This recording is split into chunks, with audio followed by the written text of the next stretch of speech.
takkaa lama kan isaan nu qoodanitu jira karaa miidiyaa hawaasatii fi karaa adda addaatiin. Odeeffannoo sana irratti hundaa'ee waa takkaa lama jechuu danda'a. Abbaa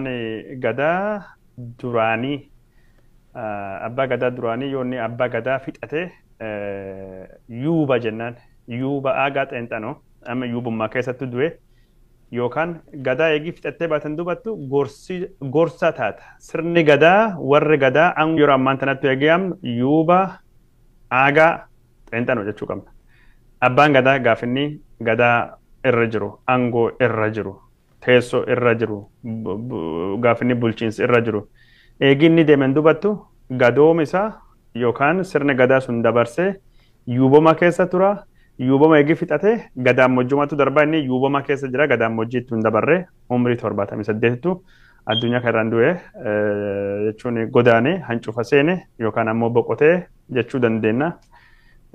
Kanattu jira jechuun kanaafuu yuuba aagaa xeenxanoo waa jennuti. Yuubii aagaa xeenxanoo akka odeeffannoon jirtutti bara 1945 akka lakkoofsa warra Awurooppaa lafa bulee horaa ammaan tan jedhamtee beekamtu. Durii kuukkulle maqaa jedhamtuun hin beekamte.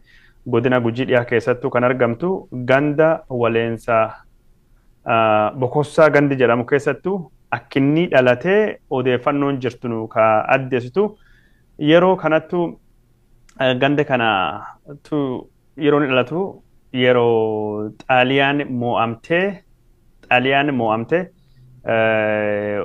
nagaan dhufuu jalqabe waraanii faashistii sun dhaabbate waan taateef maqaan isaa ka haadhaaf abbaan isaa baasteef aaga ka jedhu kun wandansaa waan gaarii oduu nagayaa oduu gaarii akka inni tahe haala yeroo sanii waraanan dubattu haala ture abdii nagayaa fedhii nagayaa ka waan gaarii hawwuu ka agarsiisu jechuudha.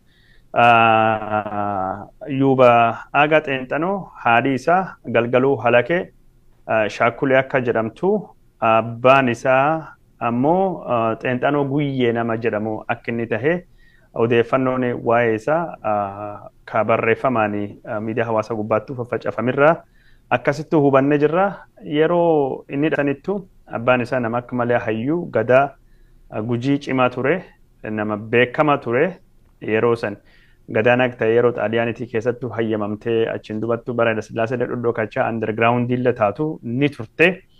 Yeroo san keessattuu abbaa isaa kan jalattu dhalatee guddatee waan beekumsa guddaa nama irraa barate.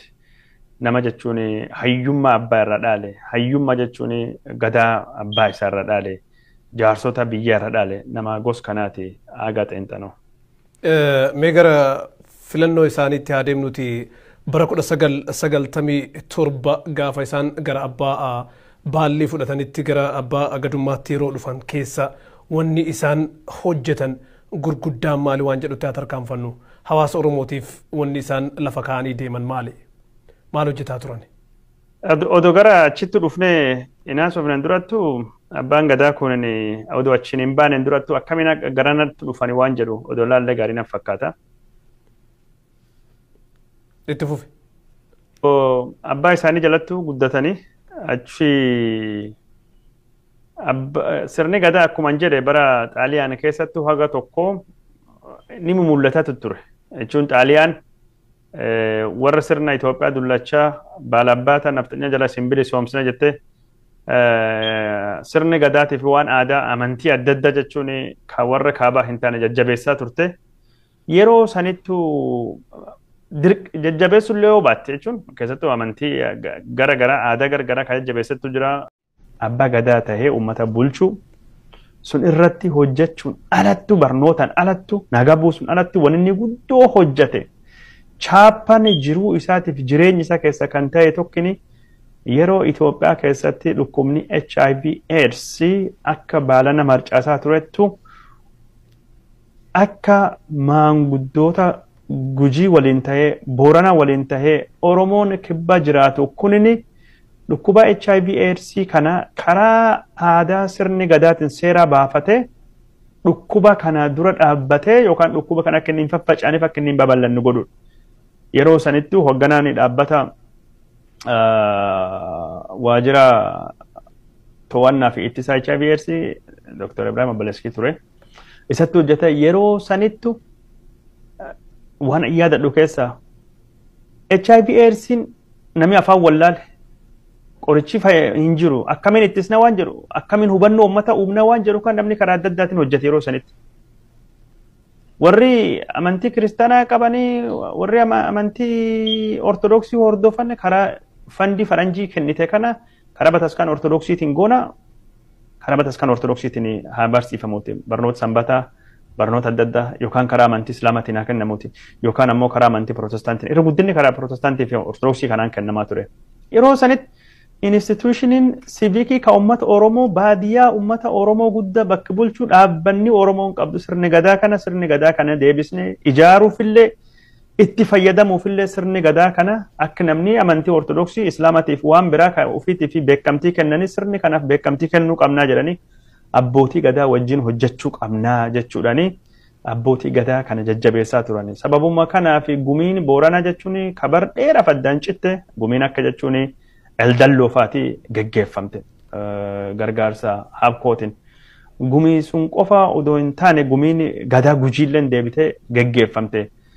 Dirree Sheekana Huseenilleetti namni walitti dhufee dirree Sheekana Huseenii kanallee seera HIV AIDS tumatanii awareness akka uumanii achi bakka sanittu namni jechuun ilaalchi amantii waan biraati garuu namni achitti dhufuu sun inni dhaamsaa HIV AIDS qabatee akka itti deebi'u akka karaa sheekotaatiin karaa jechuun ulamaa'otaatiin wanni kun ta'u waan sullee godhaa turani.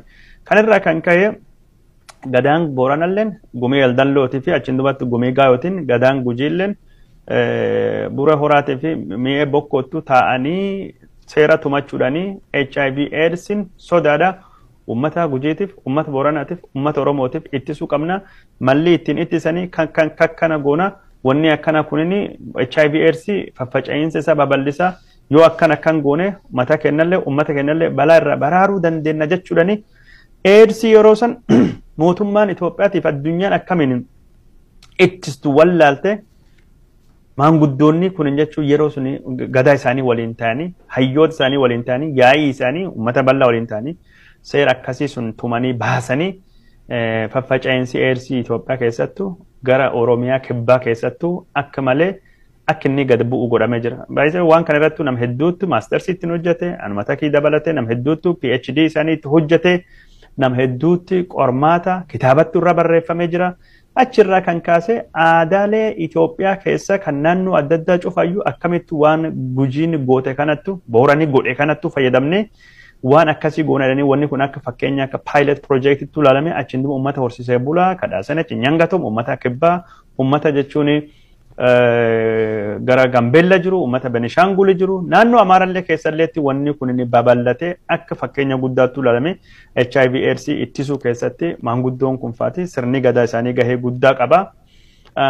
Kanaaf argitee waajjira kanallee promote goosisuuf waajjira kanallee waajjira jechuun sirni gadaa kanaaf maanguddoo kanallee abbootii gadaa Booranaa abbootii gadaa Gujii fi akkasumas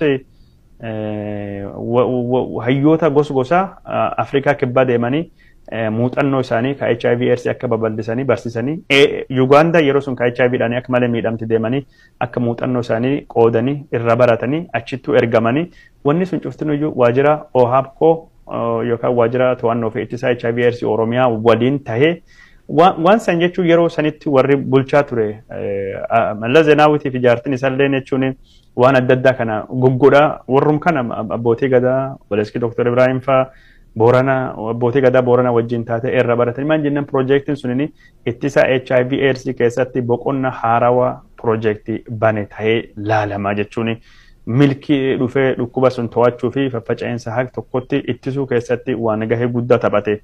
Haaluma goos kanaatiin jechuun maanguddoon kun Afrikaa kibbaa deemee akkuma sitti Uganda deemee barnoota HIV AIDS muuxannoo isaanii qoodanii baratanii galanii abbootii gadaa adda addaa wajjin beekamtiillee argatanii sadarkaa biyyaallee badhaasittiin argatanii waan suni barsiisuutti fufanii jechuudha.